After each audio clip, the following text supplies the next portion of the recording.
Hello everybody, I am Deepika from लर्नो hub, एक ऐसा free learning platform जहां पर आप पढ़ सकते हैं math, science, SST absolutely for free only at learnohub.com।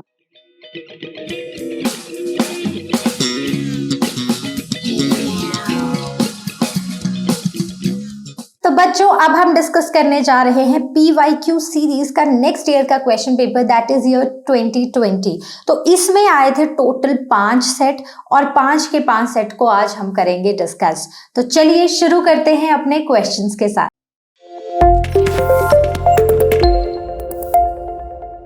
Question number 3 set 1। तो क्वेश्चन नंबर 3 बायोलॉजी का पहला क्वेश्चन है from set 1। So the question is the growing size of human population is a cause of concern for all people. The rate of birth and death in the given population will determine it's size. तो ये जो stanza है वो हमें दिया गया है from how do organism reproduce वाले चैप्टर से। तो जो एक बढ़ती पॉपुलेशन है वो एक कंसर्न है हमारे लिए, सबके लिए। और कौन डिटरमिन करता है साइज को, पॉपुलेशन के साइज को? That is birth rate and death rate, right. Now reproduction is the process in which organisms increase their population, that is right. Now the process of sexual maturation for reproduction is gradual and takes place while the general body growth is still going on. तो ये जो sexual reproduction, sexual maturation का process है ना, ये शुरू हो जाता है धीरे धीरे शुरू होता है। और जब हमारी बॉडी ग्रो ही कर रही होती है तभी साथ में जो बॉयज और गर्ल्स हैं वो सेक्सुअली मैच्योर होना शुरू हो जाते हैं। Now some degree of sexual maturation does not necessarily mean that mind और body is ready for sexual act और for having and bringing up children. So having puberty or having sexual maturation, it does not mean that a particular boy or a girl is ready for a sexual act या फिर बच्चे पैदा करने या फिर उनको बड़ा करने के लिए they are ready, right? The various contraceptive devices are being used by human beings to control the size of population। तो बड़े सारे contraceptive devices हैं जो कि यूज किए जाते हैं बाय ह्यूमन बींग्स ताकि पॉपुलेशन का जो साइज है हम उसको कंट्रोल कर सकें, right. Now the devices are being used by human beings to control the size of the population. तो बहुत सारे डिवाइसेस हैं जो पॉपुलेशन के साइज को कंट्रोल करने में हेल्प करते हैं। तो अब इस स्टैंजा के बाद हमारे पास आएंगे कुछ क्वेश्चंस, उन क्वेश्चंस को हम करेंगे आंसर। तो देखते हैं क्वेश्चंस हैं क्या। सो ए पार्ट है list 2 common science of sexual maturation in boys and girls. तो बॉयज और गर्ल्स में हमें 2 साइन बताने हैं, 2 कॉमन साइन बताने हैं सेक्सुअल मैच्योरेशन के। तो क्या है वो 2 कॉमन साइन? एक तो there is thick hair growth in the armpits and secondly the oil glands they start secreting oil और उससे एक्ने होते हैं। So this is common for both girls and for boys.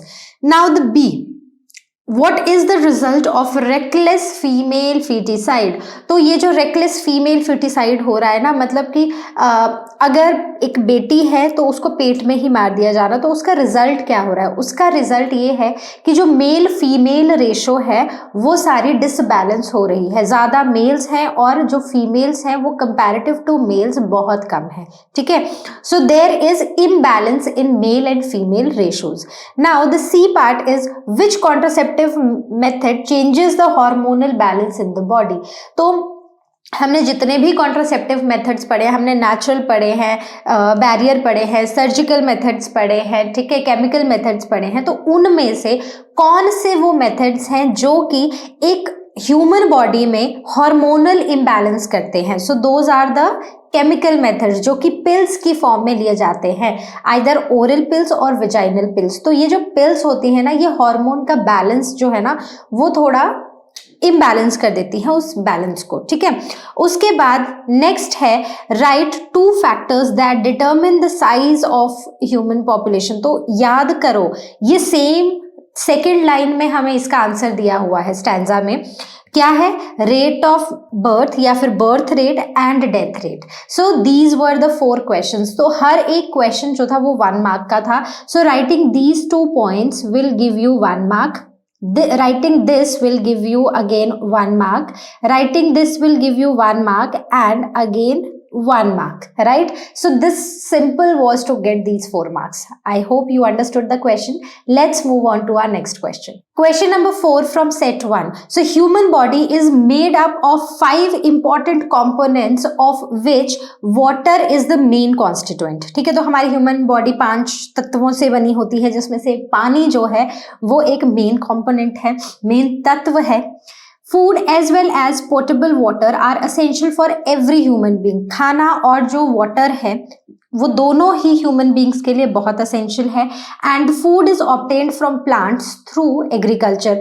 तो हम जो अपना खाना बनाते हैं, जो हमें खाना मिलता है वो एग्रीकल्चर के थ्रू मिलता है, जब प्लांट्स खाना बनाते हैं. So the pesticides are being used extensively in high yield for a high yield in fields. तो pesticides बहुत ज़्यादा use होते हैं in fields में.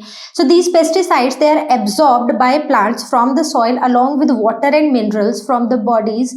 Then pesticides are taken up by aquatic animals and plants. ठीक है, तो अब क्या होता है कि प्लांट्स क्या करेंगे, सॉइल में वाटर और मिनरल्स के साथ साथ इन पेस्टिसाइड्स को भी एब्जॉर्ब करेंगे, और pesticides they are taken up by aquatic animals और प्लांट्स. और यही पेस्टिसाइड्स जो है ये पानी में भी चले जाएंगे, एनिमल्स भी लेंगे, प्लांट्स भी लेंगे, सब लोगों के पास आएगा. As these chemicals are not biodegradable, ये नॉन बायोडिग्रेडेबल होते हैं पेस्टिसाइड्स में जो भी केमिकल्स होते हैं. So they get accumulated progressively at each trophic level. तो जैसे जैसे ट्रॉफिक लेवल बढ़ता जाता है ना, तो ये इनका जो कॉन्सेंट्रेशन है वो बढ़ती जाती है. The maximum concentration of these chemicals get accumulated in our bodies. तो इनकी जो maximum concentration है ना वो हमारी बॉडी में पाई जाती है and greatly affect the health of our mind and body. और हमारी माइंड और हमारी बॉडी की हेल्थ को ये बहुत ज़्यादा अफेक्ट करती है. तो ये तो था हमारा एक छोटा सा पैराग्राफ, जिसके बेस पे अब हमें कुछ क्वेश्चंस को सॉल्व करना है. तो देखते हैं क्या क्वेश्चंस पूछे गए हैं. तो ए पार्ट है, Why is the maximum concentration of pesticides found in human beings? तो ह्यूमन बींग्स में ही ये जो कॉन्सेंट्रेशन है पेस्टिसाइड्स की सबसे ज़्यादा क्यों है? क्योंकि अगर हम कोई भी फूड चेन की बात कर लें, मैक्सिमम फूड चेन्स में हम ना टॉप मोस्ट लेवल पर आते हैं. मतलब सबसे ऊपर फूड चेन्स में, बहुत सारी फूड चेन्स में हम ही आते हैं, ह्यूमन बींग्स आते हैं. तो सारा का सारा, क्योंकि we feed on different kind of organisms, plants पे, एनिमल्स पे, तो हर एक से जो ये पेस्टिसाइड्स है ना ये हमारी बॉडी में आते रहते हैं, इसीलिए हमारी बॉडी में पेस्टिसाइड्स की मैक्सिमम कॉन्सेंट्रेशन देखी जाती है. अब देखते हैं B question. So B is give one method which could be applied to reduce our intake of pesticides through food to some extent. तो हमें कोई एक मेथड बताना है जिसको अप्लाई करके हम ये पेस्टिसाइड्स जो है, जो हम खाने के साथ पेस्टिसाइड्स ले रहे हैं, उसको कम कर सके. तो उसके लिए हम क्या कर सकते हैं कि अपने ही घर में खाद बनाना शुरू कर दे. जो भी वेजिटेबल्स हम मतलब एक तो हम वेजिटेबल्स या जो फ्रूट्स हम ला रहे हैं उनको हम क्या करें, उनको हम थरली वॉश करें, अच्छे से वॉश करें, ताकि जो भी ऊपर से पेस्टिसाइड्स है वो क्या हो, वो रिमूव हो जाएं. Then second is promoting organic farming. तो हम अपने घर में ही ऑर्गेनिक फार्मिंग करने की कोशिश करें. मतलब जब अपने किचन गार्डन में अगर आप कुछ उगा रहे हो, ठीक है, कोई सब्जी ही लगा रहे हो, मूली लगा रहे हो, आजकल सीजन भी है, तो आप क्या करें, आप उसमें कोई पेस्टिसाइड ना डालें, कोई केमिकल ना डालें, बल्कि अपने ही घर से मैन्योर्स बना लें. जैसे वेस्ट पील्स हैं, जो पील्स होते हैं वेजिटेबल और फ्रूट के, उनसे बना लें, या फिर आप अगर बाजार से भी ला रहे हो तो ऑर्गेनिक मैन्योर्स लाएं. ठीक है, पेस्टिसाइड्स ना लाएं. So this is what we can do. तो एक्चुअली एक ही मेथड बताना था, तो आप इन दोनों में से ना कोई भी आप लिख सकते हो. The next one is various steps in food chain represent.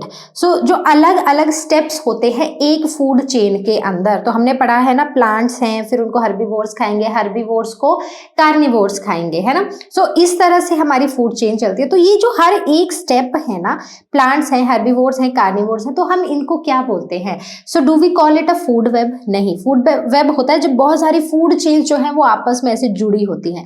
Then traffic level, तो यस, ये जो डिफरेंट स्टेप्स होते हैं ना फूड चेन के, इनको हम बोलते हैं different trophic levels, right, then ecosystem और बायोमैग्निफिकेशन भी नहीं होता है। So I hope this question is clear. अब देखते हैं डी पोर्शन क्या था। तो इसमें अगर आप देखें ना, हर एक क्वेश्चन ना it carries 1 mark. So writing this will give you 1 mark, writing 1 point from here will again give you 1 mark, and writing I mean एक सही आंसर लिखने का, एक करेक्ट ऑप्शन लिखने का, it will also give you 1 mark. ठीक है। Question number 4। So question number 4 says with regard to various food chains operating in an ecosystem the man is a. तो अगर हम बहुत सारी फूड चेन्स जो हमारे आसपास चल रही हैं, अगर हम उनको समझे, उनको देखें, तो जो मैन है वो क्या है, जो हम हैं, जो ह्यूमन बीइंग्स हैं वो क्या है? Are they consumers, are they producers, are they producers and consumers, और they are producers and decomposers? तो सोचो, सबसे पहली बात, प्रोड्यूसर्स कौन होते हैं? प्रोड्यूसर्स होते हैं प्लांट्स जो अपना खाना खुद बनाते हैं by the process of photosynthesis, वो सन से एनर्जी लेते हैं। ठीक है। उसके बाद कंज्यूमर्स कौन होते हैं? जो किसी और ऑर्गेनिज्म को अपना खाना बनाते हैं, चाहे वो प्लांट्स हो चाहे वो एनिमल्स हो। ठीक है। उसके बाद आते हैं डीकम्पोजर्स। अब हर एक ऑर्गेनिज्म की एक अपनी लाइफ है। ठीक है। तो उसको मर जाने के बाद जब कुछ ऑर्गेनिजम्स उस डेड और डिकेइंग मैटर पर फीड करते हैं, उससे अपना खाना डिराइव करते हैं, so those are called as decomposers, जो कि होते हैं कौन? Micro organisms. तो हम क्या हुए वेरियस फूड चेन्स में? So we are consumers, right. तो आई होप ये आपको क्लियर हुआ होगा, और बहुत ही सिंपल क्वेश्चन है, बिल्कुल भी डिफिकल्ट नहीं है। आई होप इतने ही सिंपल क्वेश्चंस हैं, बस वो पैराग्राफ एक बार ध्यान से पढ़ो and then go for the questions. Clear? So let's see our next question. Question number 11 from set 1. So the question says which of the following is responsible for sustenance of underground water? तो इनमें से, ये जो options दी गई हैं, इनमें से वो कौन रिस्पॉन्सिबल है अंडरग्राउंड वाटर के लेवल को मेंटेन करने में? ठीक है, उसको सस्टेन कराने में। तो ए ऑप्शन है लॉस ऑफ वेजिटेशन कवर। तो अगर जो वेजिटेशन कवर है सॉइल के ऊपर, अगर वो खत्म हो जाएगा तो क्या अंडरग्राउंड वाटर का लेवल बढ़ेगा? तो ऐसा नहीं है। अगर कहीं पर वेजिटेशन नहीं है तो वहां पर अगर पानी आता है तो पानी उस सॉइल को भी साथ में ले जाएगा और कहीं और चला जाएगा, तो उससे अंडरग्राउंड वाटर जो है उसका लेवल नहीं बढ़ेगा। ठीक है, क्योंकि पानी वहां रुकेगा ही नहीं, तो एब्जॉर्ब कैसे होगा? अंडरग्राउंड लेवल जो है वाटर का वो कैसे बढ़ेगा? दूसरा, diversion of high water demanding crops. तो ऐसी क्रॉप्स जो कि बहुत ज्यादा वाटर डिमांड करती हैं, तो वो हमारे ग्राउंड वाटर के लेवल को बहुत ज्यादा अफेक्ट करती हैं। मतलब वो बहुत सारा पानी ग्राउंड से खींचेगी, मतलब ग्राउंड में सीप इन भी नहीं होने देंगी, और अगर रूट्स वहां तक पहुंच जाती है तो वहां से भी पानी लेगी, तो इससे भी हमारा जो ग्राउंड वाटर लेवल है ना वो नहीं बढ़ेगा। ठीक है। देन नेक्स्ट कम्स, तो ए भी गलत है, बी भी गलत है। Then pollution in from urban waste. तो ये जो पॉल्यूशन है ना, ये वाटर लेवल को डिक्रीज करता है, क्योंकि पॉल्यूशन से रेनफॉल जो है वो अफेक्ट होती है, रेनफॉल कम होती है और उससे जो वाटर लेवल है वो कम होता है। So this is again an incorrect option. Now the last one is afforestation. तो जैसे हम डिस्कस कर रहे थे ए वाले पार्ट में, ए ऑप्शन में, तो अगर बहुत सारा वेजिटेशन कवर होगा तो पानी जो है अगर वो प्रेशर से आएगा भी, फोर्स से आएगा भी, तो भी वो मिट्टी को साथ में नहीं बहा के ले जा पाएगा। एक तो रूट्स ने टाइटली पकड़ा हुआ है सॉइल को। ठीक है, पानी रुकेगा, धीरे धीरे पानी जो है वो एब्जॉर्ब होगा और ग्राउंड वाटर का जो लेवल है वो बढ़ेगा। ठीक है, अंडरग्राउंड वाटर लेवल जो है वो बढ़ेगा। Clear? So I hope this is clear. D is going to be the correct option over here. Now the question number 12 from set 1. So the question is incomplete combustion of coal and petroleum से क्या होगा? A statement is increase air pollution, increase efficiency of machines. C reduce global warming and D produce poisonous gases. So the correct option वो हमें choose करने हैं। तो जब incomplete combustion होगा कोल का या पेट्रोलियम का, तो उससे क्या होगा? उससे बड़े सारे पॉइजनस प्रोडक्ट्स निकलेंगे, बहुत सारे पॉइजनस चीजें निकलेंगी, और उन पॉइजनस चीजों से क्या होगा? हमारा जो एयर है that is going to be polluted, right. तो एयर पॉल्यूशन तो बढ़ेगा, राइट। पहली चीज, मशीन्स की एफिशिएंसी कभी भी इनकम्प्लीट कंबशन से बढ़ती नहीं है, so this is the incorrect option. C is reduce global warming, तो नहीं, ये जो कंबशन में कुछ ऐसी गैसेस निकलेंगी ना, वो जो हमारे अर्थ का टेम्परेचर है उसको बढ़ाएंगी, ना कि ग्लोबल वार्मिंग को कम करेंगी। Then next is it produces poisonous gases, तो यस, जैसे कार्बन मोनोऑक्साइड बनती है which is highly poisonous gas, right. So this is the correct option. So A and D are the correct statements which are given. तो अब हम options में देखते हैं कहां पर ए एंड डी दिया है। सो it is given in option B. So B is going to be the correct option in this question. Question number 18. A squirrel is in a scary situation. एक squirrel है, बड़ी ही scary situation में है। It has to prepare for either fighting or running away. तो उसको या तो उस सिचुएशन से फाइट करना है या फिर उसको वहां से भाग जाना है। State the immediate changes that takes place in its body so that squirrel is able to fight or run. तो हमें बताना है कि क्या immediate changes होंगे एक squirrel की बॉडी में, ताकि या तो वो वहां पर लड़ाई कर ले या तो वो वहां से भाग जाए। तो हमें याद होगा कि एड्रीनल ग्लैंड्स जो हैं वो सिक्रीट करते हैं एक hormone, that is adrenaline hormone, जो कि एक फाइट एंड फ्लाइट हार्मोन है, राइट। तो ये जो हार्मोन है ना, ये उसकी बॉडी में बड़े सारे चेंजेस लाएगा, जैसे कि ब्रीदिंग को रेगुलेट करेगा, हार्ट बीट को रेगुलेट करेगा, ब्लड प्रेशर को रेगुलेट करेगा और मेटाबॉलिज्म करेगा कार्बोहाइड्रेट्स की। ठीक है, तो डिस्कस करते हैं कैसे कैसे होगा। तो अपनी ही सिचुएशन में एक बार सोच के देखो कि कोई बड़ी ही स्केरी सिचुएशन आ गई है, तो सबसे पहले क्या होगा?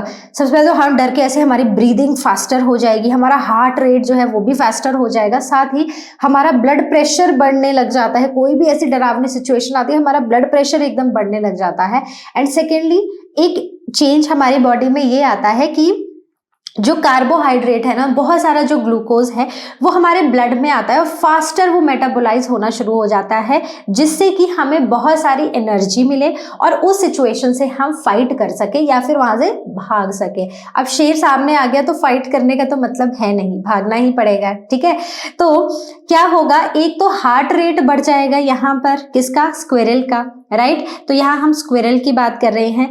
दूसरा, उसका जो ब्रीदिंग रेट है और ब्लड प्रेशर है ये भी बढ़ जाएंगे। और फाइनली बड़ा सारा ग्लूकोज आ जाएगा उसके ब्लड में, जो कि बहुत सारी एनर्जी रिलीज करेगा ताकि वो इस सिचुएशन से फाइट करे या वहां से एस्केप कर जाए। So these are the different changes that happens in the body of a squirrel in a scary situation. ठीक है, तो आपको ये जो तीनों पॉइंट्स है ना, इनको लिखना है, तभी आपको 3 मार्क्स मिलेंगे। Now the question number 18. So question number 18 says, why is chemical communication better than electrical impulse as a means of communication between cells in multicellular organisms? तो ये जो chemical कम्युनिकेशन है ना, क्यों ये इलेक्ट्रिकल कम्युनिकेशन से better है as a means of communication in multicellular organisms? तो ये है 3 मार्क्स का क्वेश्चन। तो केमिकल कम्युनिकेशन कैसे होता है हमारी बॉडी में? So it happens with the help of hormones. ठीक है, और दूसरे आ गए हमारे इलेक्ट्रिकल इम्पल्स या इलेक्ट्रिकल कम्युनिकेशन कैसे होता है? जब हमारी बॉडी नर्व सेल से कनेक्टेड होती है। ठीक है, तो ये तो था बेसिक डिफरेंस। अब कैसे केमिकल कम्युनिकेशन बेटर है, हमें ये बताना है। तो केमिकल कम्युनिकेशन एक तो हार्मोन के थ्रू होता है और इसके लिए कोई भी स्पेशलाइज्ड टिश्यूज या सेल्स हमें नहीं चाहिए होते हैं, और सिग्नल जो है वो बस हार्मोन्स के थ्रू ही जनरेट हो जाता है। तो इसलिए ये बेटर है, क्योंकि कोई स्पेशलाइज्ड मशीनरी नहीं चाहिए।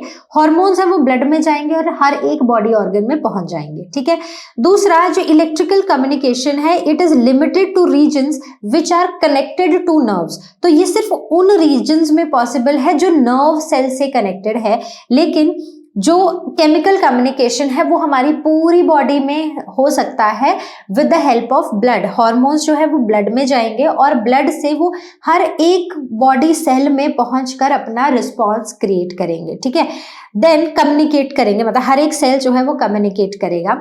all as the hormones are released into the blood, it reaches every cell of the body, allowing the cells to communicate with each other. So already explained, right? So the effect of this chemical signal, it lasts for longer period of time as compared to the electrical communication. जो chemical signal से जो chemical communication होता है उसका effect ज्यादा time के लिए रहता है, और इलेक्ट्रिकल सिग्नल्स का जो इलेक्ट्रिकल कम्युनिकेशन है ना वो बहुत ही शॉर्ट पीरियड के लिए होता है. So this is why it is said that chemical communication is better than electrical impulses. Clear? So I hope this is clear to everyone. Question number 19 from set 1. Define term pollination. Differentiate between self-pollination and cross-pollination. What is the significance of pollination? तो सबसे पहला part है इस question का defined pollination. तो pollination है क्या? It is basically the transfer of pollens from anther to the stigma of a flower. ठीक है, so this is pollination and this will give you 1 mark writing this definition. Next is differentiate between self pollination and cross pollination. तो self और cross pollination में क्या फर्क है? Self pollination होता है जब एक फ्लावर के एंथर से पॉलन ग्रेन्स निकलकर उसी फ्लावर के स्टिग्मा पर लैंड करते हैं या उसी प्लांट के दूसरे फ्लावर के स्टिग्मा पर लैंड करते हैं. दूसरा है क्रॉस पॉलिनेशन. क्रॉस पॉलिनेशन क्या होता है? जब एक फ्लावर के एंथर से पॉलन ग्रेन्स निकलते हैं और किसी दूसरे प्लांट के फ्लावर के स्टिग्मा पे जाके लैंड करते हैं. So writing this will again give you 1 mark. ठीक है, उसके बाद है what is the significance of pollination. Pollination हम पढ़ तो रहे हैं लेकिन उसका सिग्निफिकेंस क्या है? तो पॉलिनेशन में क्या हो रहा है? पॉलन ग्रेन्स एंथर से निकलकर स्टिग्मा पे जा रहे हैं, स्टिग्मा पे जाके वो पॉलन ट्यूब बना रहे हैं और फाइनली हो रही है फर्टिलाइजेशन इन प्लांट्स. ठीक है, so that is the significance of pollination. So pollination brings about fertilisation by allowing male and female gametes to fuse also produce seeds. ठीक है, तो एक तो फर्टिलाइजेशन में हेल्प करती है कि मेल और फीमेल गैमेट एक दूसरे तक पहुंचे और फिर फर्टिलाइजेशन हो जाए, और दूसरा इन्हीं से ये जो ओव्यूल्स होते हैं इन्हीं से बन जाते हैं सीड्स भी, और ये भी तभी बनेंगे जब पॉलिनेशन होगी. सो this will again give you 1 mark. ठीक है, तो इस तरह हमारे क्वेश्चन का आंसर होता है कंप्लीट. और क्योंकि अब भी हमने 2017, 18, 19 सबके क्वेश्चंस डिस्कस किए हैं, तो ऑलमोस्ट हर ईयर में ये क्वेश्चन पूछा गया है. ऑलमोस्ट हर ईयर में पॉलिनेशन से क्वेश्चन आया ही आया है. So this is super duper important topic, तो बिल्कुल नहीं भूलना है बोर्ड एग्जाम्स के लिए. Question number 27. तो क्वेश्चन नंबर 27 है why is there a difference in rate of breathing between aquatic organisms and terrestrial organisms, explain. तो ये जो ब्रीदिंग रेट है ना ये क्यों डिफरेंट है एक्वेटिक ऑर्गेनिजम्स में और टेरेस्ट्रियल ऑर्गेनिजम्स में? तो breathing is related to what? Oxygen, है ना.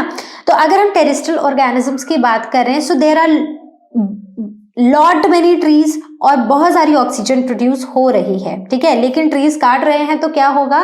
ऑक्सीजन भी कम होगी, पॉल्यूशन भी बढ़ेगा, रेनफॉल भी कम होगी. ठीक है, so let's not talk about that. तो टेरेस्ट्रियल ऑर्गेनिजम्स को जो ऑक्सीजन अवेलेबल है वो बहुत ज्यादा है, इसलिए वो धीरे धीरे उनकी जो ब्रीदिंग है ना वो नॉर्मल ब्रीदिंग रहती है. मतलब कई बार पता भी नहीं चलता है कि दैट दे आर ब्रीदिंग. ठीक है, तो एक्वेटिक ऑर्गेनिजम्स की अगर हम बात करें तो वो रहते हैं पानी में. अब पानी में there is limited amount of oxygen, लेकिन उनकी जो रिक्वायरमेंट है that is way higher than that, है ना. तो इसलिए उनको ज्यादा से ज्यादा ऑक्सीजन लेने के लिए उनको क्या करना पड़ता है? फास्टर ब्रीथ करना पड़ता है. So this is the answer to this question.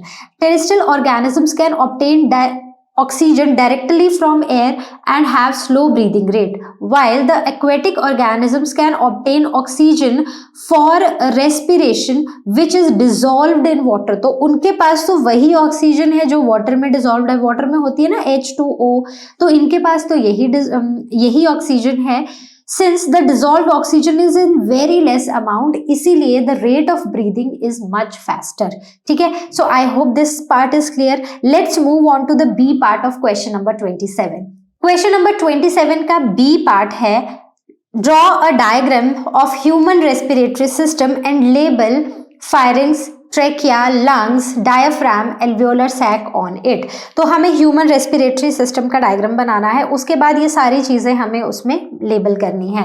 तो starting from here the firings, ये वाला जो पोर्शन होता है दैट इज फायरिंग्स, उसके नीचे आता है ट्रेकिया, और ये जो दो पेयर्ड स्ट्रक्चर्स हैं they are called as lungs, और लंग्स जो हैं they end in sac like structures which are called as alveolar sac, और नीचे ये डायफ्राम होता है, ठीक है, ये this is called as diaphragm. So this is how you will label. अब इस क्वेश्चन की बात करें तो ये 5 नंबर का क्वेश्चन है, तो जो फर्स्ट पोर्शन है that will give you 2 marks कि क्यों टेरेस्ट्रियल ऑर्गेनिजम्स का ब्रीदिंग रेट स्लो है, that will give you 1, and the aquatic organisms का ब्रीदिंग रेट फास्टर है, that will again give you 1 mark. So वो हो गया 2 नंबर का क्वेश्चन।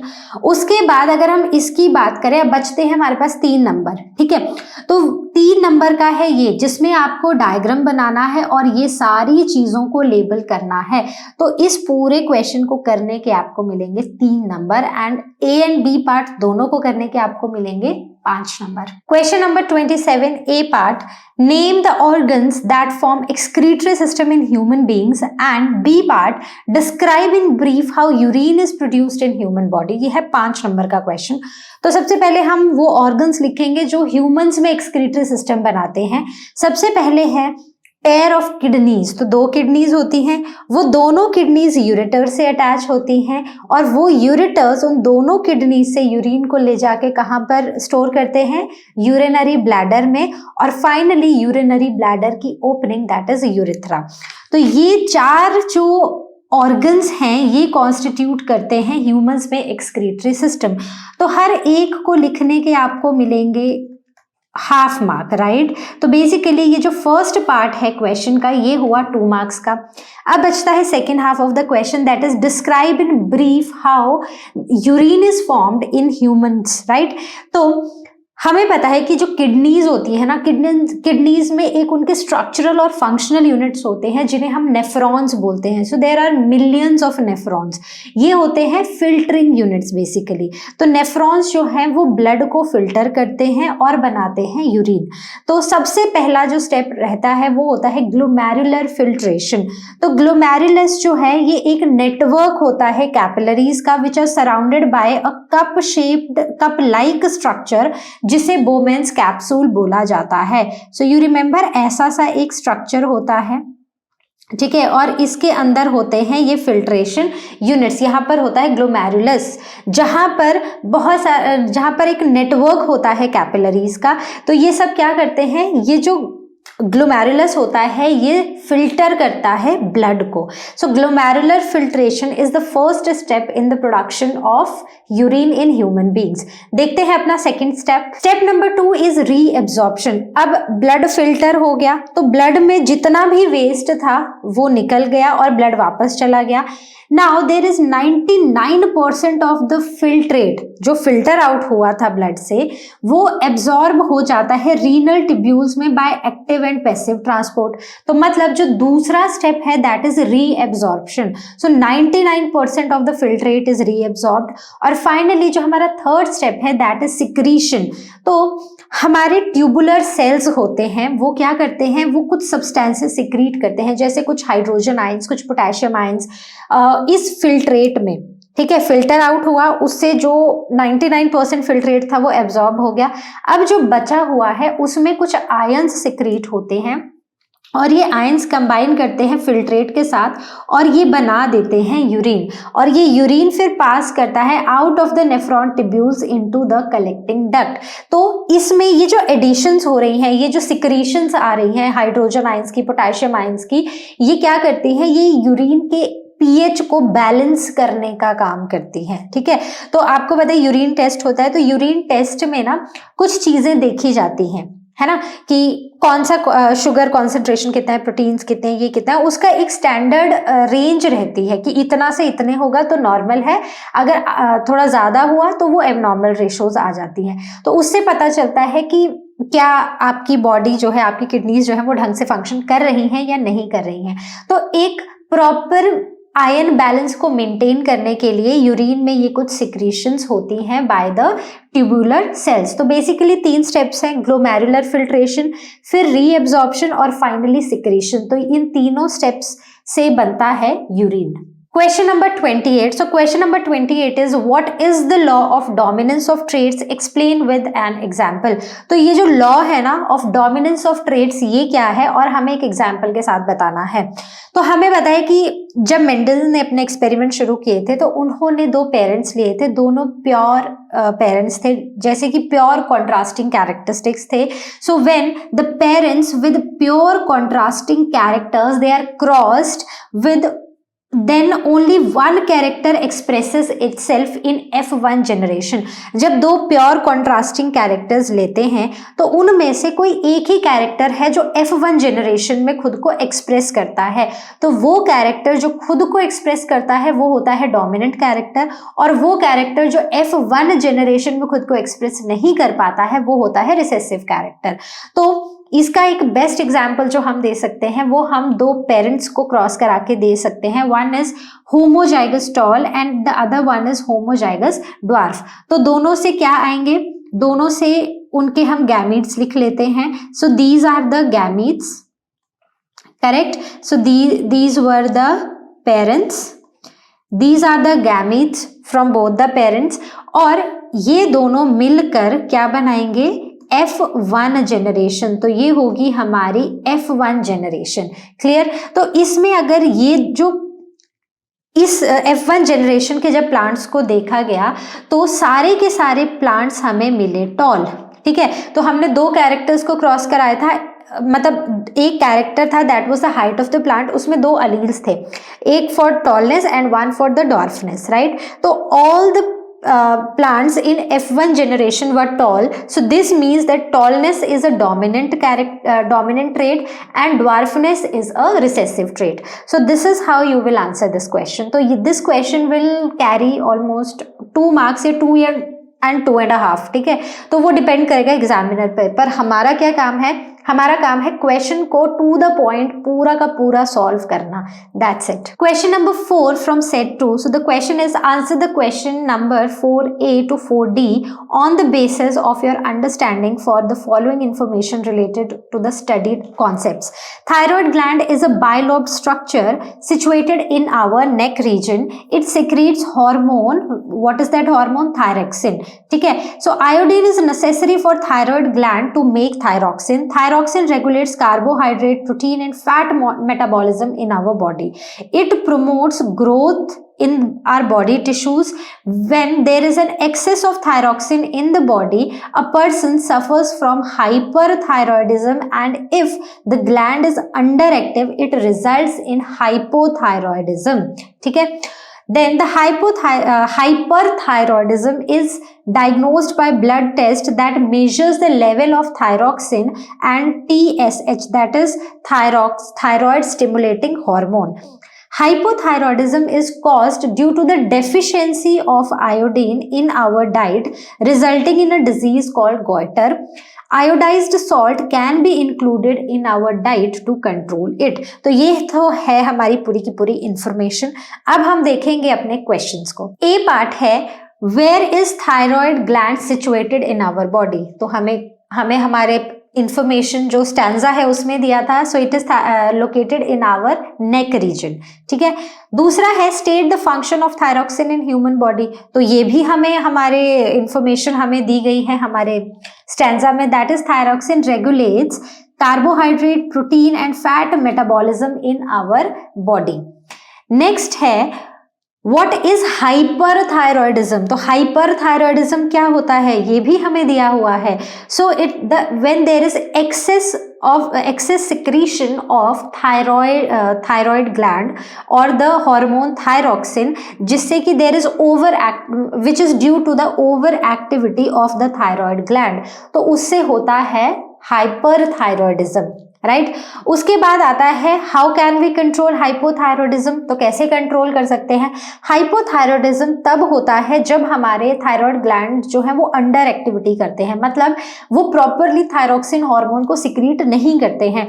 तो उसको कंट्रोल करने के लिए हम क्या कर सकते हैं, हमें अपने खाने में आयोडाइज्ड सॉल्ट का यूज करना चाहिए, ठीक है, क्योंकि आयोडीन खाएंगे तो थायरोक्सिन जो हमारा थायराइड हार्मोन ग्लैंड जो है वो प्रॉपरली फंक्शन करेगा। So this is these are the 4 questions. और अगर आप चारों क्वेश्चन को ध्यान से देखो ना तो ये इन हर एक क्वेश्चन का आंसर ना आपके स्टैंजा में दिया हुआ था। They were not at all difficult, but जरूरत है उसको ध्यान से पढ़ने की और क्वेश्चंस को ध्यान से पढ़ने की। That's it. Question number 8 set 2। तो क्वेश्चन है which of the following are water intensive crops. तो कौन सी वो क्रॉप्स हैं जिनको ग्रो करने के लिए बहुत ज्यादा पानी की रिक्वायरमेंट होती है। तो ऑप्शंस है wheat and rice, wheat and sugarcane and rice and wheat and gram. एक चीज तो इसमें क्लियर है कि एक करेक्ट ऑप्शन तो है इसमें राइस, क्योंकि हमें पता है कि राइस को ग्रो करने के लिए कितना सारा पानी चाहिए होता है। और जो दूसरी क्रॉप है दैट इज शुगर केन, ठीक है। So the are correct option is going to be C. Question number 8 और part, the most poisonous product formed by combustion of fossil fuels is. तो कौन सा वो प्रोडक्ट है जो कि इनकम्प्लीट कंबशन से बनता है ऑफ फॉसिल फ्यूल्स। तो इसका आंसर जो है that is very straight forward, that is carbon monoxide. जब कार्बन की इनकम्प्लीट कंबशन होती है, जब फॉसिल फ्यूल्स की इनकम्प्लीट कंबशन होती है तो बनता है कार्बन मोनोऑक्साइड, और ये बहुत ही ज्यादा पॉइजनस है। अगर ह्यूमन बींग्स इसको इनहेल कर लेते हैं तो ये हमारी हीमोग्लोबिन के साथ अटैच होकर हमारी बॉडी में ऑक्सीजन की डेफिशिएंसी कर देता है, ठीक है। So I hope this is also clear. So the correct option is going to be C. Question number 18 A part, construct a terrestrial food chain comprising 4 trophic level. तो हमें एक टेरेस्ट्रियल फूड चेन बनानी है जिसके 4 trophic levels हमको दिखाने हैं। तो बहुत ही ईजी है। सबसे पहले कौन आएंगे, प्रोड्यूसर्स आएंगे। तो हम लिख देंगे ग्रास या आप लिख दोगे प्लांट्स। उसको खाएगा कौन, ग्रास को कौन खाएगा, ग्रास हॉपर खाएगा। ग्रास हॉपर को कौन खाएगा, फ्रॉग खाएगा। और फ्रॉग को कौन खाएगा, स्नेक खाएगा। So this is a terrestrial food chain जिसमें 4 ट्रॉफिक लेवल हैं, ठीक है। तो I hope this is clear. B part देखते हैं, what will happen if all the organisms in one trophic level are killed. So if we kill all the organisms in one trophic level, तो क्या होगा। तो अगर कोई एक food chain है जिसके एक जो पूरा ऑर्गेनिज्म है, एक लेवल के सारे ऑर्गेनिजम्स मर जाते हैं तो क्या होगा। तो ये जो ऊपर हमने फूड चेन बनाई हम इसी को देख लेते हैं। सो जस्ट इन केस हम मान लेते हैं कि सारे के सारे फ्रॉग्स मर गए तो क्या होगा, एक तो ग्रास हॉपर का जो पॉपुलेशन है वो बहुत ज्यादा बढ़ जाएगी, ठीक है, क्योंकि इनके ऊपर फीड करने वाला अब कोई नहीं है। और दूसरी तरफ स्नेक्स जो कि फ्रॉग को खाते थे वो भी धीरे धीरे मरना शुरू हो जाएंगे क्योंकि उनको खाना नहीं मिलेगा। सो दिस विल हैपन अगर एक ट्रॉफिक लेवल के सारे ऑर्गेनिजम्स मर जाते हैं। तो एक बार देख लेते हैं, if we kill all the organisms in one trophic level there will be no food for the organisms of the next trophic level, ठीक है। Hence the organisms in that food chain will die of starvation. तो जो बहुत सारे हैं वो मर जाएंगे और दूसरा उससे पहले वाली जो ट्रॉफिक लेवल है उस ट्रॉफिक लेवल के ऑर्गेनिजम्स का पॉपुलेशन जो है वो बहुत ज्यादा बढ़ जाएगी। C part of the same question, calculate the amount of energy available to the organisms at the 4th trophic level if the energy available at the 2nd trophic level is 2000 joule. तो ये मान लो कि जो 2nd trophic level है वहां पर 2000 joules of energy available है। तो हमें ये बताना है कि 4th लेवल पे कितनी एनर्जी होगी। तो यू रिमेंबर 2017 में जब हमने पेपर सॉल्व करना शुरू किया था तो उसमें हर एक सेट में एक ऐसा क्वेश्चन था।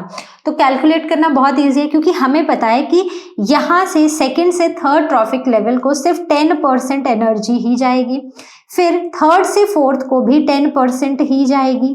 क्लियर। तो आप लिख सकते हो कि let x be the energy at the 3rd trophic level. तो ये x कितनी है हमें वो निकालना है। तो कितनी होगी, so it will be 10% of 2000 joule will be equal to x, right. तो कितना हुआ, सो हम इसको पूरा कैलकुलेट करेंगे एंड आई नो मुझे आपको मैथ सिखाने की तो बिल्कुल जरूरत नहीं है। So x is going to be how much, so x is going to be 200 joule. तो बेसिकली यहाँ पर थर्ड ट्रॉफिक लेवल पे 200 जूल्स ऑफ एनर्जी अवेलेबल है।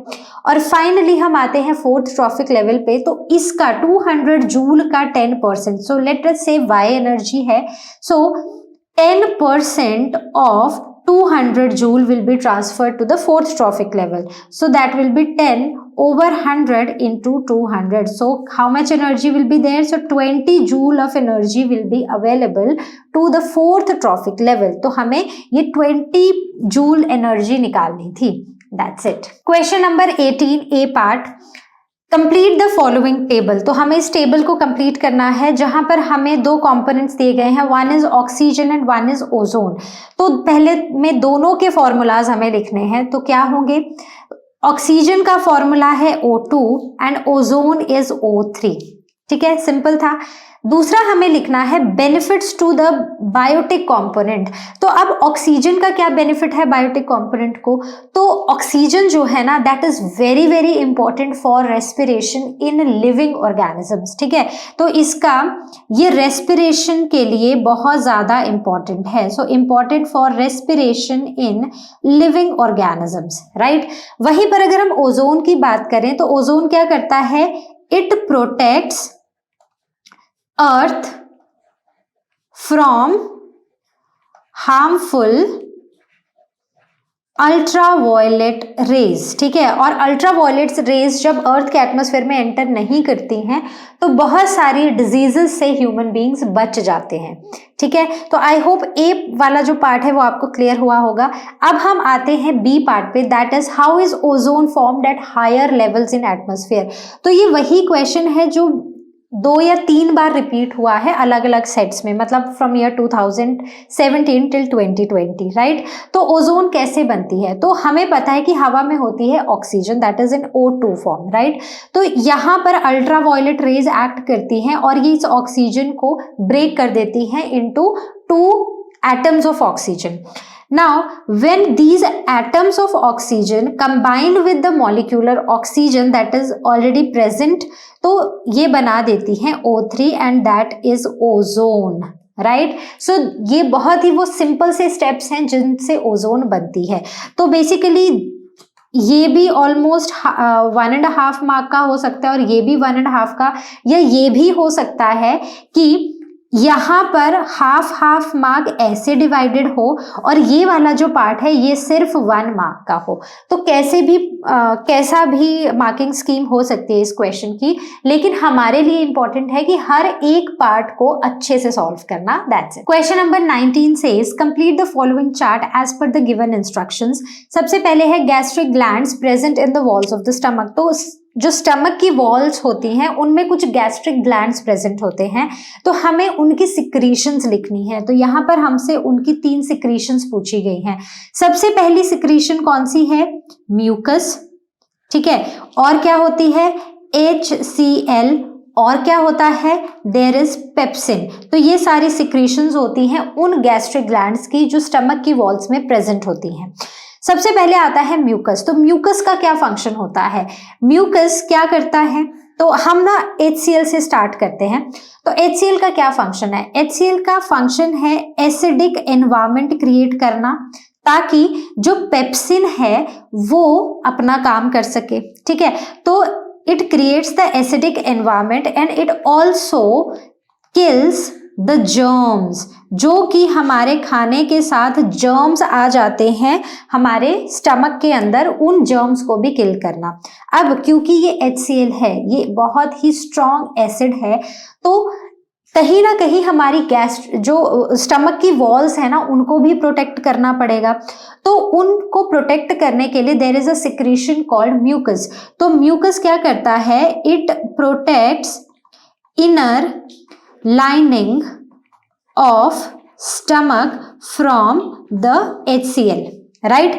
अब आता है third secretion that is pepsin. तो पेप्सिन क्या है? पेप्सिन एक एंजाइम है जो कि सिक्रीट होता है in the form of pepsinogen, जो कि एक इनएक्टिव एंजाइम है, इसको कन्वर्ट करता है into pepsin, that is this acid. तो जब HCl एसिडिक कंडीशंस प्रोवाइड करता है स्टमक के अंदर, तो वहां पर पेप्सिनोजन पेप्सिन में कन्वर्ट होता है और ये क्या करता है, इट डाइजेस्ट्स प्रोटीन्स।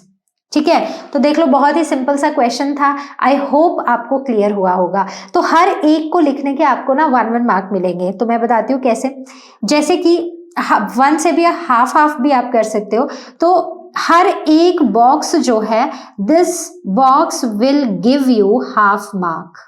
ठीक है, तो ध्यान से क्वेश्चन को पढ़ना है और पूरा का पूरा सॉल्व करके आना है। Question number 21 from set 2, what are chromosomes, explain how in sexually reproducing organisms the number of chromosomes in progeny is maintained। तो ये है 3 मार्क्स का question.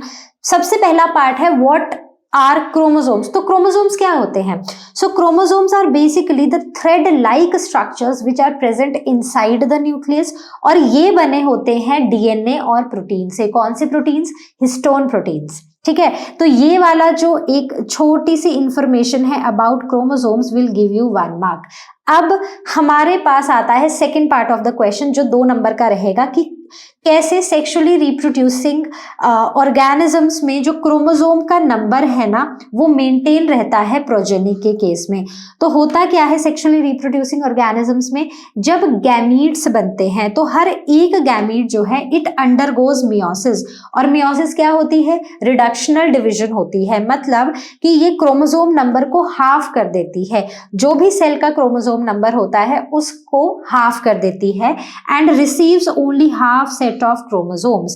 Now when the fusion of gametes takes place, जब दोनों gametes male gamete और female gamete आके fuse करेंगे तो बनेगा जाइगोट, और अब इस जाइगोट में टोटल उतने ही नंबर ऑफ क्रोमोसोम्स होते हैं जितने एक इंडिविजुअल में होने चाहिए।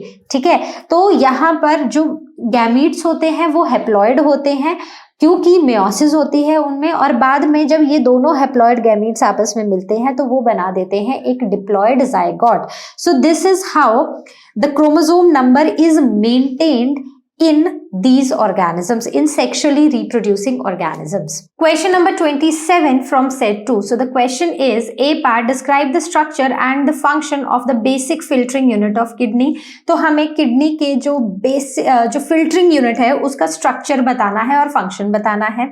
B is list 2 factors on which reabsorption of water from urine depends। तो हमें वो 2 factors के बारे में बताना है जिनके ऊपर water का reabsorption depend करता है। ठीक है, तो A पार्ट की बात करें तो कौन है वो basic filtering unit of kidney? So that is nephron।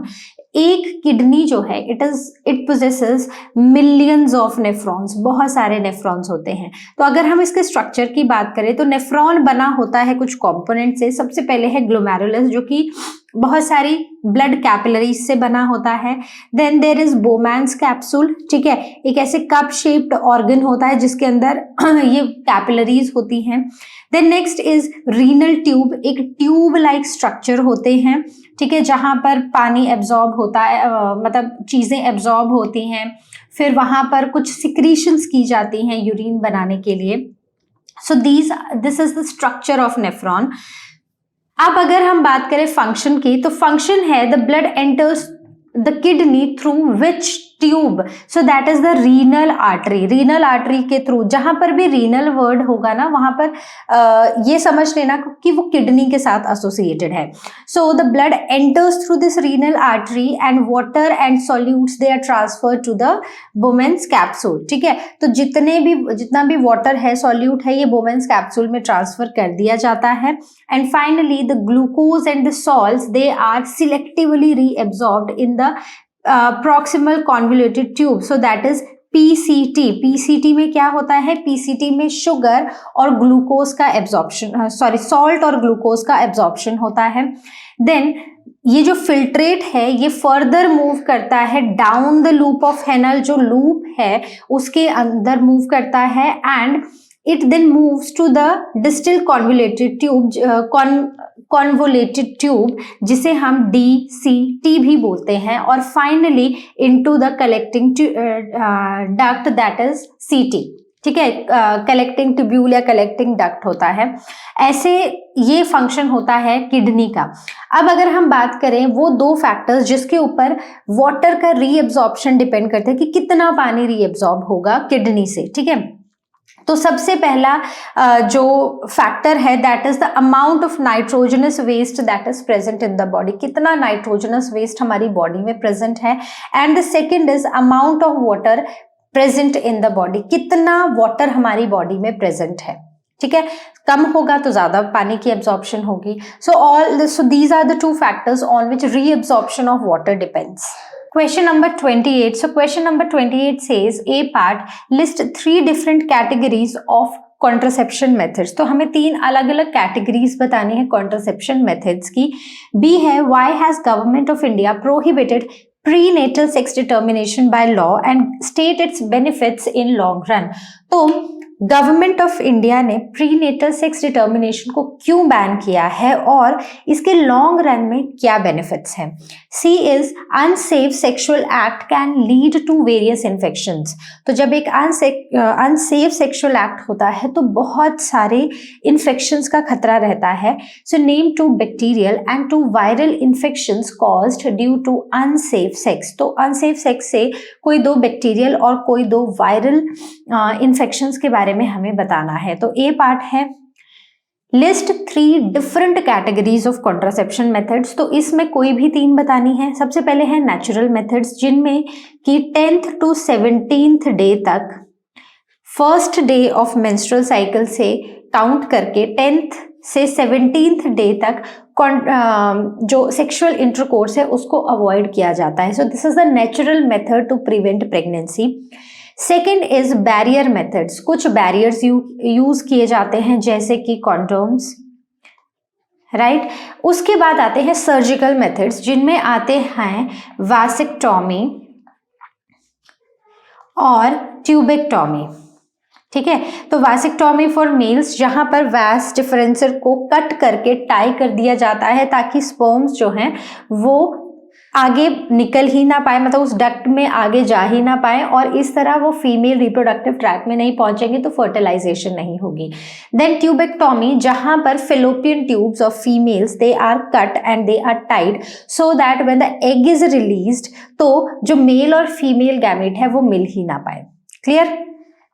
B part में अगर हम आए कि गवर्नमेंट ने, इंडिया की गवर्नमेंट ने प्रीनेटल सेक्स डिटर्मिनेशन को क्यों बैन किया है, so as to prevent selective abortions. ठीक है, सिलेक्टिव अबॉर्शंस को प्रिवेंट करने के लिए कि अच्छा मतलब it happened few years back कि जितने भी लोगों को, मतलब जो भी लोग प्रीनेटल सेक्स डिटर्मिनेशन कराते थे तो if they get to know that the child that is going to born is a female child तो वहीं पर उस फीटस को अबॉर्ट कर दिया जाता था। So this imbalances the sex ratios.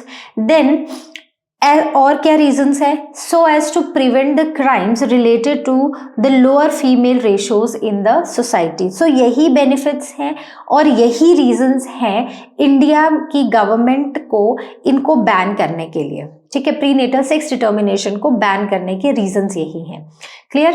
तो जो मेन रीजन रहा है प्रीनेटल सेक्स डिटर्मिनेशन को बैन करने का, so it is to maintain the male and female ratios for a healthy society. तो लॉन्ग रन में बेनिफिट्स ही यही हैं कि मेल और फीमेल रेशोज जो हैं वो बैलेंस्ड रहेंगी। ठीक है, उसके बाद आते हैं बैक्टीरियल डिजीजेस में, ऐसी डिजीजेस जो कि बैक्टीरिया से होती हैं, द सेक्सुअली ट्रांसमिटेड डिजीजेस। तो बैक्टीरियल डिजीजेस कौन कौन सी हैं, so it is gonorrhoea and syphilis. वहीं पर वायरल डिजीजेस की बात करें so they are AIDS and warts, right? So I hope this question is clear. So this question carries 5 marks, right? तो 1 mark आपको ये लिखने का मिलेगा, 1 ये लिखने का मिलेगा, 1 ये लिखने का मिलेगा और आपको 1 mark मिलेगा ये लिखने का कि क्यों गवर्नमेंट ऑफ इंडिया ने बैन की है प्रीनेटल सेक्स डिटर्मिनेशन, और जो फर्स्ट पार्ट है जहां पर हमें 3 कॉन्ट्रासेप्शन के मेथड्स बताने हैं, उसको लिखने का भी आपको कितने मार्क्स मिलेंगे? 1 मार्क मिलेगा। तो इस तरह हो जाएंगे हमारे total 5 marks. Question number 28, so this is the और पार्ट। तो इसमें बोला है कि in female reproductive system of human being state the functions of ovary and oviduct. तो फीमेल रिप्रोडक्टिव सिस्टम में हमें ओवरी और ओविडक्ट का फंक्शन बताना है। बी में है mention the changes which the uterus undergoes when it has to receive the zygote and no fertilization takes place.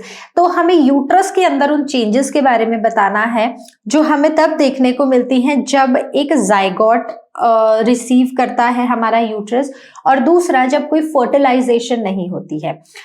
और सी पार्ट है state the functions of placenta. तो प्लेसेंटा के फंक्शंस तो भाई सुपर डुपर इंपॉर्टेंट है, क्योंकि हर बार हर सेट में, हर year में इनके फंक्शन और स्ट्रक्चर के बारे में पूछा जाता है।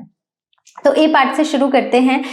हमें फंक्शंस बताने हैं ओवरी के और ओविडक्ट के। तो ये भी एक बहुत ही इंपॉर्टेंट क्वेश्चन है, क्योंकि अभी तक हमने जितने ईयर्स डिस्कस किए हैं सब में कहीं ना कहीं जो फीमेल रिप्रोडक्टिव सिस्टम के पार्ट्स के फंक्शंस हमसे पूछे गए हैं।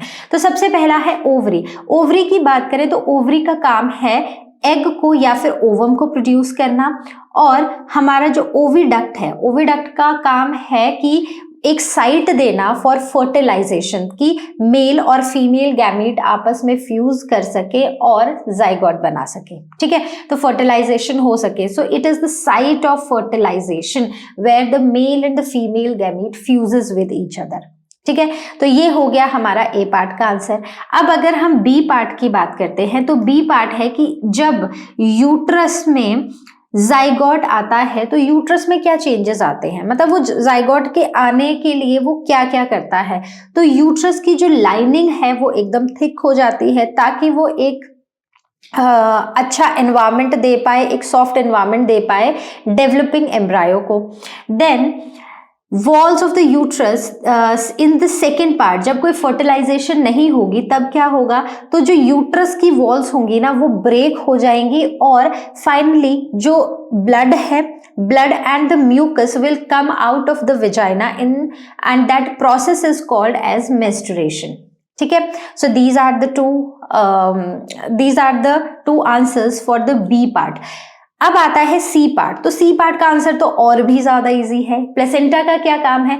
प्लेसेंटा का काम है न्यूट्रिएंट्स और ऑक्सीजन प्रोवाइड करना एक डेवलपिंग बेबी को, और दूसरा है वेस्ट को रिमूव करना, बेबी से वेस्ट को रिमूव करना through placenta. So these are the different functions of placenta. तो अगर आप इस क्वेश्चन को ध्यान से देखो ना तो इतना सा ही लिखना है, और इतना सा लिखने के ही आपको 5 मार्क्स मिलेंगे। तो आपको बस एक चीज का ध्यान रखना है कि जब आप एग्जाम में आंसर लिखोगे ना, आपको फुल सेंटेंसेस फॉर्म में इन आंसर्स को लिखना है।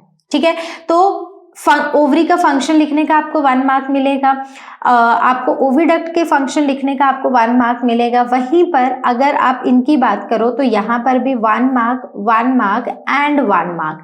So this is how you will get 5 marks, and see how simple is it to obtain 5 marks, to get 5 marks in this particular question. So let's see our next question. Question number 4 from set 3.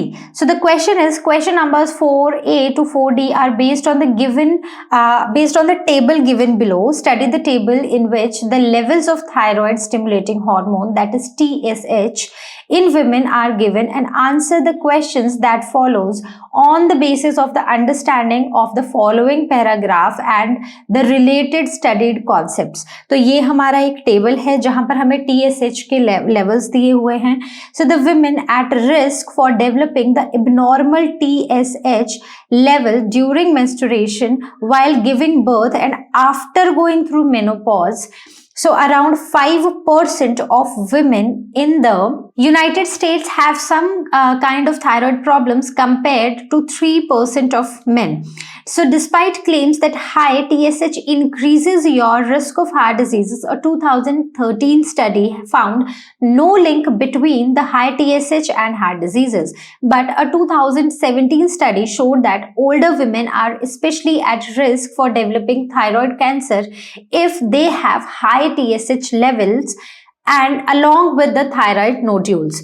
So the questions are as follows. A 35-year-old woman has TSH level 6.03 milliunits per liter. What change should she bring in her diet to control the levels? तो उसका जो TSH level है वो एक तरह से काफी ज्यादा है, तो उसको अपनी डाइट में क्या चेंजेस करने चाहिए?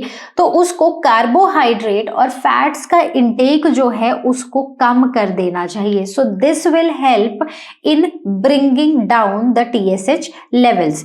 दूसरा B part, when do women face a great risk of abnormal TSH? तो विमेन को कब एक बड़ा रिस्क फेस करना पड़ता है ऑफ एबनॉर्मल TSH लेवल का? तो it is during the child birth, right, and during menopause. तो यहाँ पर इन दो सिचुएशंस में फीमेल्स का जो TSH लेवल है ना वो काफी एबनॉर्मल देखा गया है.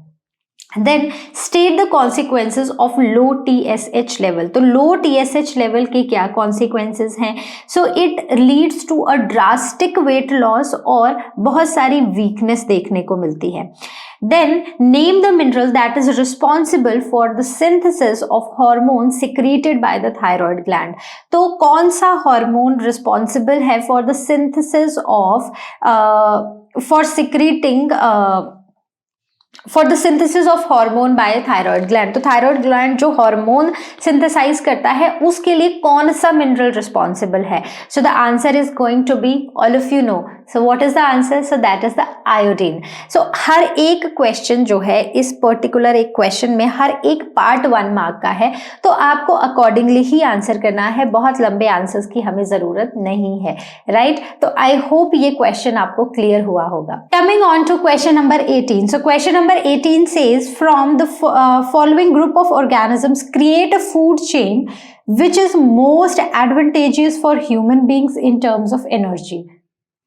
तो हमें ये जो दिए गए ऑर्गेनिजम्स हैं इनमें से हमें एक फूड चेन क्रिएट करनी है जो कि ह्यूमन बींग्स के लिए सबसे ज्यादा एडवांटेजेस हो.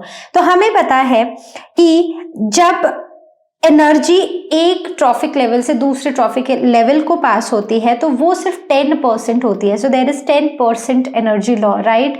तो उस एनर्जी लॉ के हिसाब से अगर हमारे पास प्रोड्यूसर है और प्रोड्यूसर को डायरेक्टली अगर ह्यूमन बीइंग खा रहा है तो उसको मैक्सिमम अमाउंट ऑफ एनर्जी मिलने के चांसेस हैं, राइट? वही अगर वो घूम फिर के, जैसे एक प्रोड्यूसर है उसको किसी हर्बीवोर ने खाया, फिर उस हर्बीवोर को ह्यूमन बीइंग्स ने खाया, तो उस केस में जो एनर्जी है वो ह्यूमन बीइंग्स को कम मिलेगी. तो पहले तो हम आइडेंटिफाई करते हैं कि इसमें वो प्रोड्यूसर है कौन. So there are cereal plants, right? So these cereal plants, they are the producers. If human beings feed directly on this, they will get the maximum amount of energy. So what will be the correct option? So the correct option will be the cereal plant will be eaten directly by the human beings. ठीक है, तो जितनी energy serial plant के पास होगी उसकी 10% energy human beings को मिल जाएगी.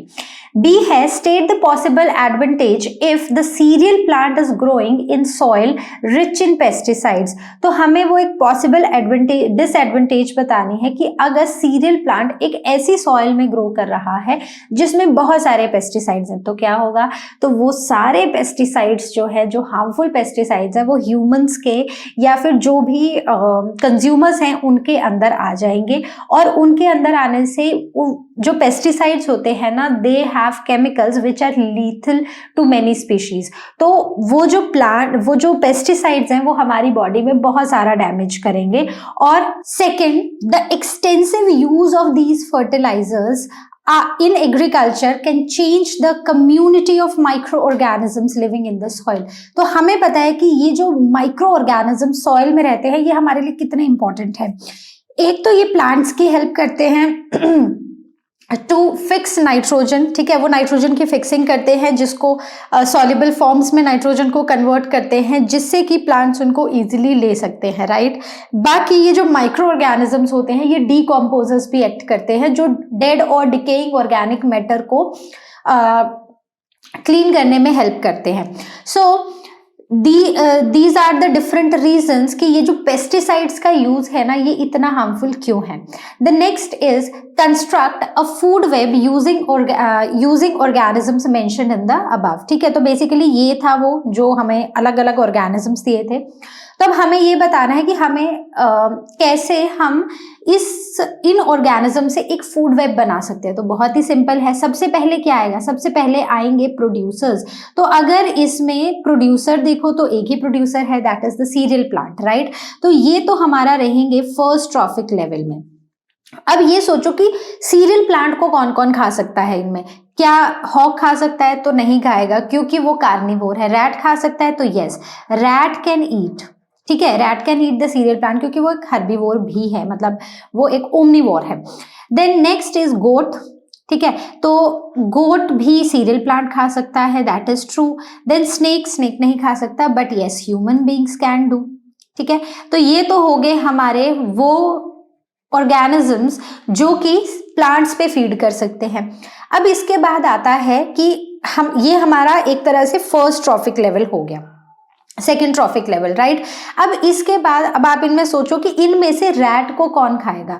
तो रैट को या तो स्नेक खाएगा या तो हॉक खाएगा। ठीक है, so I will write hawk and snake. ठीक है, तो रैट को ये दोनों खाएंगे। ठीक है, गोट को कौन खाएगा? तो गोट को खाएंगे ह्यूमन बींग्स। ठीक है, वहीं पर स्नेक को कौन खाएगा? स्नेक को खाएगा हॉक। तो ये बहुत सारी फूड चेन्स हैं इस एक पिक्चर में, and this represents a food web.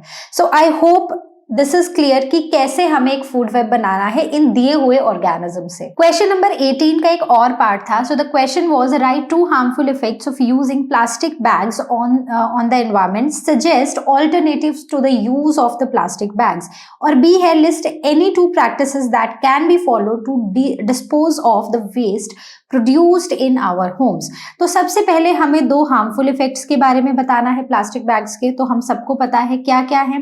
एक तो ये नॉन बायोडिग्रेडेबल है, इसलिए ये हमारे अर्थ पे अकमलेट हो जाते हैं और इनको डंप करने के लिए हमें बड़ी बड़ी डंपिंग साइट्स चाहिए होती हैं। दूसरा, जब डंप करते हैं हम प्लास्टिक को किसी भी एक जगह पर, क्योंकि ये नॉन बायोडिग्रेडेबल है, तो वहां पर ये सॉइल की फर्टिलिटी को रिड्यूस करते हैं।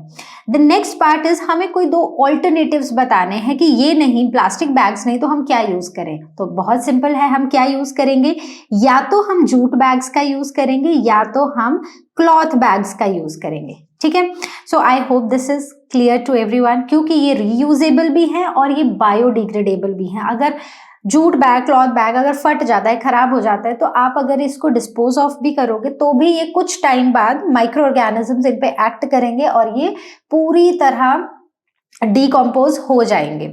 The next part is list any 2 practices that can be followed to dispose of the waste produced in our homes।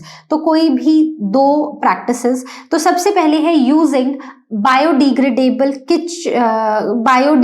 Kitchen waste as manures. तो जो आपके किचन से वेजिटेबल पील्स, फ्रूट पील्स, जो leftover food है, आप उसका क्या बना सकते हो, आप उसके मेन्योर्स बना सकते हो। तो इस तरह आप अपने ही लेवल पे एक तो कम करोगे वेस्ट। दूसरा, हम बायोडिग्रेडेबल और नॉन बायोडिग्रेडेबल वेस्ट को सेग्रीगेट करके रख सकते हैं। So these are the 2 different practices that can be followed to reduce the amount of waste. So I hope this question is also clear. Question number 19 says, state the role played in the following in the process of digestion. So enzyme trypsin, enzyme lipase, तो इनका role हमें बताना है digestion में। और दूसरा है list 2 functions of finger like projections present in small intestine। तो सबसे पहले है एंजाइम ट्रिप्सिन। ट्रिप्सिन का क्या एंजाइम का क्या रोल है डाइजेशन में? तो ट्रिप्सिन हेल्प करता है प्रोटीन्स की डाइजेशन में इन स्मॉल इंटेस्टाइन। वहीं पर लाइपेज का फंक्शन है फैट्स को डाइजेस्ट करना, और इसको भी इसको सिक्रीट करता है पैनक्रियाज, और ये भी डाइजेस्ट करता है कहां पर? स्मॉल इंटेस्टाइन में। ठीक है, दूसरा पार्ट है कि फिंगर लाइक प्रोजेक्शंस जो स्मॉल इंटेस्टाइन में होते हैं उनका क्या फंक्शंस है, हमें कोई 2 बताने हैं। तो वो जो फिंगर लाइक प्रोजेक्शंस होते हैं हम उनको क्या बोलते हैं? हम उनको बोलते हैं विलाई। क्लियर। उसके बाद उनका रोल क्या है? तो एक मेन रोल जो हम बहुत पहले से पढ़ते आ रहे हैं, that is it increases the surface area for absorption of nutrients, and secondly you can write कि they are surrounded by many blood vessels, तो वो ज़्यादा से ज़्यादा फूड को एब्जॉर्ब करने की में हेल्प करते हैं, ठीक है, प्रोटीन्स को और बाकी न्यूट्रिएंट्स को एब्जॉर्ब करने में हेल्प करते हैं. So these are the two functions of villi. Question number 21. So question number 21 says a green stemmed rose plant denoted by GG, capital GG, and a brown stemmed rose plant denoted by small gg, ठीक है, are allowed to undergo a cross with each other. तो हमें कुछ observations बतानी है. List your observations regarding colour of stem in their F1 progeny, percentage of brown stemmed plants in F2 progeny, and if plants are self pollinated, और दूसरा ratio of capital G small G in F2 progeny. तो ये हमें कुछ observations बताने. तो basically है क्या हमारे पास, कैपिटल जी एक प्लांट है जो कि ग्रीन स्टेम डिनोट कर रहा है. तो बेसिकली ये डिनोट कर रहा है ग्रीन स्टेम, और ये डिनोट कर रहा है ब्राउन स्टेम, ठीक है. तो हमें बताना है कि F1 प्रोजेनी में जो स्टेम का कलर है वो क्या होगा. तो यहां से एक गैमीट आएगा कैपिटल जी, यहां से भी एक आएगा, क्योंकि जो पेरेंट्स हैं वो क्या हैं, दे आर होमोजाइगस पेरेंट्स, ठीक है. एक होमोजाइगस ग्रीन है, एक होमोजाइगस ब्राउन है, करेक्ट. तो दोनों से हमारे पास गैमीट्स आए. इन गैमीट्स से हमारे पास एक नया प्लांट आया जिसकी जो स्टेम थी वो भी ग्रीन थी. तो इसका मतलब है जो F1 प्रोजेनी के सारे प्लांट्स होंगे उनकी स्टेम ग्रीन रहेगी, ठीक है. तो ये तो आ गया हमारा F1 जनरेशन, क्लियर, राइट. अब हमसे पूछा है कि what percentage of brown stemmed plants in F2 progeny if F1 plants are selfed. तो अगर हम सेल्फिंग कर देते हैं F1 की, तो हमारे पास कितनी परसेंटेज आएगी हमारे ब्राउन स्टेम्ड प्लांट्स की, ठीक है. तो अब कैपिटल जी स्मॉल जी को हम कैपिटल जी स्मॉल जी, ये हमारी F1 जनरेशन थी. तो F1 जनरेशन के सारे प्लांट्स जो थे उनकी अगर हम बात करें उनके जीनोटाइप की, so that was capital G small g. तो दोनों से ही आएगा कैपिटल जी और स्मॉल जी, तो गैमीट्स यही होंगे दोनों की तरफ से, राइट. तो अब जब हमारा F2 प्रोजेनी आएगा, ठीक है, मतलब F2 जनरेशन आएगी, तो हम F2 जनरेशन पहले निकाल लेते हैं, एक प्यूनिट स्क्वायर बना लेते हैं. So capital G small G, capital G small G. So capital G capital G capital G small G, capital G small G and small G, right. तो ये हो गए हमारे F2 जनरेशन के हमारे जीनोटाइप्स, राइट. तो अगर हम इसमें बात करें तो 75% ऑफ प्लांट्स जो है ना, क्योंकि हमें पता है capital G represent the dominant trait, मतलब capital letter represents the dominant trait. तो इसका मतलब है कि ये वाला प्लांट, ये वाले और ये वाले जीनोटाइप के प्लांट सभी के सभी हमारे क्या रहेंगे, वो रहेंगे ग्रीन स्टेम वाले. लेकिन जहां पर स्मॉल जी एक साथ है सिर्फ वो होंगे हमारे brown. So this means out of all the plants 25% of plants will have brown stem, clear. Third part है the ratio of capital G and capital G small G in F2 progeny. तो capital G और capital G small जी की क्या ratio रहेगी F2 progeny में, तो वो कैसे हम पता करेंगे. तो उसके लिए बहुत ही सिंपल है, ये जो हमने प्यूनिट स्क्वायर बनाया है इसी से हम आंसर निकालेंगे. तो देखो कैपिटल जी कितने हैं, 1 है. कैपिटल जी स्मॉल जी कितने हैं, 2 हैं. और स्मॉल जी कितने हैं, 1 है. तो बेसिकली 1:2:1 हमारी जीनोटिपिक रेशो रही है. सो 1 रेशो रहेगी कैपिटल जी की और 2 रहेंगे कैपिटल जी स्मॉल जी की, ठीक है. And 1 will be small G. So I hope this is clear to everyone. Okay, so this will be our third one. अब हम देखते हैं इसका B part. So B part says based on the findings of this cross what conclusion can be drawn. तो ये जो हमने cross बनाया इसके बेसिस पर हम क्या कंक्लूजन ड्रॉ कर सकते हैं. इसके बेस पर पहला कंक्लूजन तो यही रहेगा कि जो ग्रीन कलर है स्टेम का that is the dominant trait और जो ब्राउन कलर है that is the recessive trait. ठीक है. उसके बाद F2 जनरेशन की अगर हम बात करें तो दोनों ही ट्रेट्स एक्सप्रेस हो रहे हैं जहां पर हम अलील्स की सेग्रीगेशन भी देख रहे हैं. So these will be the findings and these will be the conclusions that can be drawn on the basis of the cross that we have done. Question number 27. So write the correct sequence of steps followed during the journey of oxygen rich blood from lungs to various organs of the body. तो lungs से body के अलग अलग organs में जो blood जाता है हमें उसकी जर्नी को ट्रेस करना है. तो कैसे करेंगे उसकी जर्नी को ट्रेस. तो बहुत ही सिंपल है. पहले तो ब्लड है कहां पर, लंग्स में. ठीक है, लंग्स में ये ब्लड ऑक्सीजनेट हुआ. इसके बाद ये ब्लड कहाँ जाएगा, हमारे हार्ट के लेफ्ट साइड में दैट इज लेफ्ट एट्रियम में. ठीक है, तो यहां पर भी जो ब्लड है दैट इज ऑक्सीजनेटेड और ये किसके थ्रू जाएगा. सो this will B pulmonary vein के थ्रू. क्लियर. उसके बाद लेफ्ट एट्रियम से ये ब्लड जाएगा लेफ्ट वेंट्रिकल में that is again oxygenated. Left ventricle से ये ब्लड जाएगा हमारे बॉडी के पार्ट्स में. ठीक है, तो ये किसके थ्रू जाएगा, ये जाएगा आर्टरी के through. So this is the sequence how the oxygenated blood will flow from lungs to the various parts of the body. Clear. B part says what happens when system of blood vessels develop a leak. जब हमारे जो blood vessels का system है ना, जब उनमें leakage हो जाती है तो क्या होता है, उसमें जो ब्लड है ना वो निकल जाता है बाहर टू द नेबरिंग टिश्यूज और वहां पर हमारा ब्लड अकमलेट होने लग जाता है सराउंडिंग टिश्यूज में. So developing a condition called hematoma. ठीक है, तो ये वो कंडीशन है जब हमारी वेसल्स ब्रेक हो जाती हैं और या फिर वेसल्स में कोई इंजरी हो जाती है. Question number 28 says draw a diagram showing germination of pollen on stigma of a flower and mark on it the various organs or the parts. तो A पार्ट में हमें एक ऐसा स्टिग्मा बताना है जहां पर पॉलिन ट्यूब जर्मिनेट हो रही हो, तो वो कुछ आप ऐसा बनाएंगे. उसमें हमें मार्क करना है सबसे ऊपर तो हमें पॉलिन ग्रेन की वो यहाँ पर लैंड हुआ है, राइट. तो यहाँ पर पॉलिन ग्रेन मार्क करेंगे. पॉलिन ग्रेन के बाद ये जो ट्यूब बनेगी so this will be pollen tube और जहां पर हमारा पॉलिन ग्रेन लैंड हुआ है so this will be called as stigma.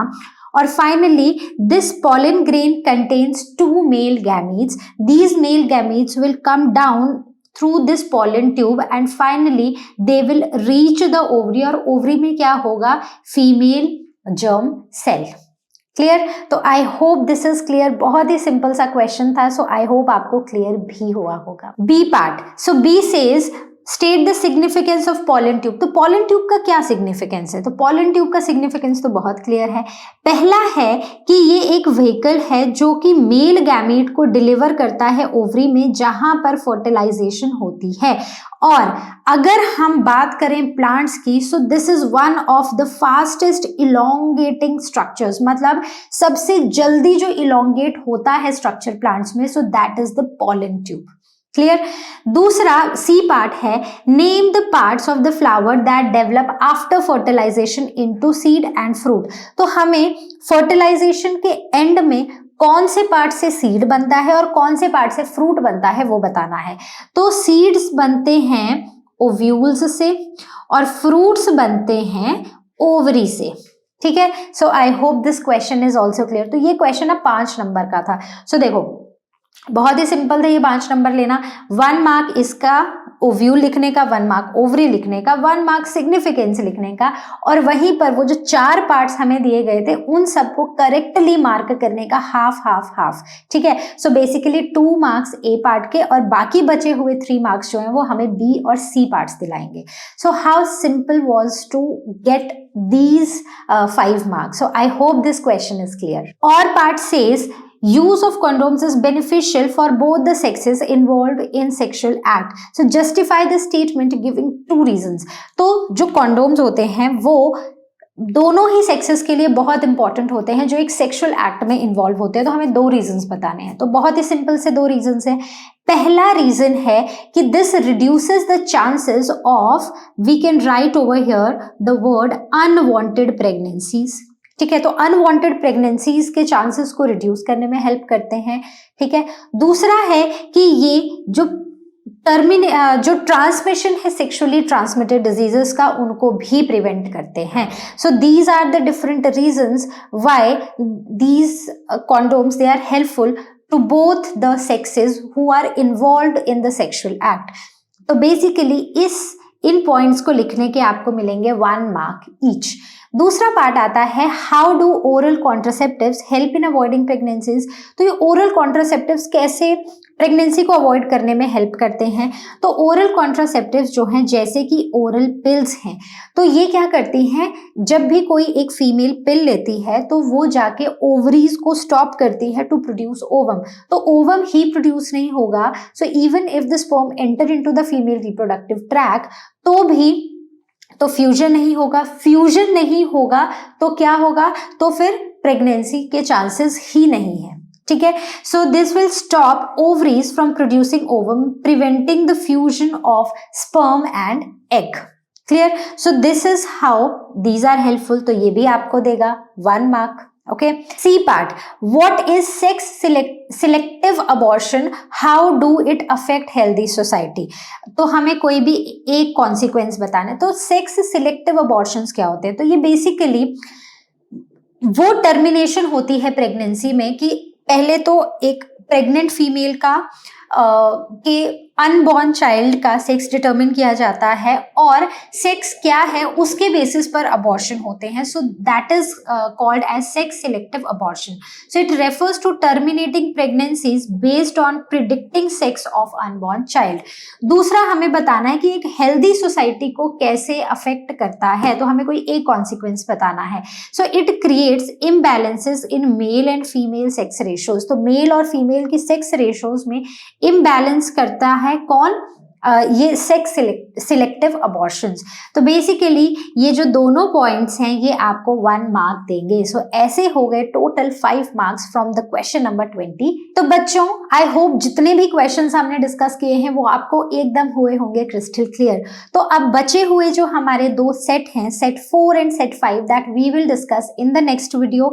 और साथ ही साथ जो भी क्वेश्चंस इस साल मतलब 2023 के बोर्ड एग्जाम्स के लिए नहीं है वो हम किसी भी सेट में डिस्कस नहीं कर रहे हैं। तो चलिए अब मिलेंगे अपनी नेक्स्ट वीडियो में, और तब तक जैसा कि आप जानते हैं लर्नो हब फ्री है पर बेस्ट है।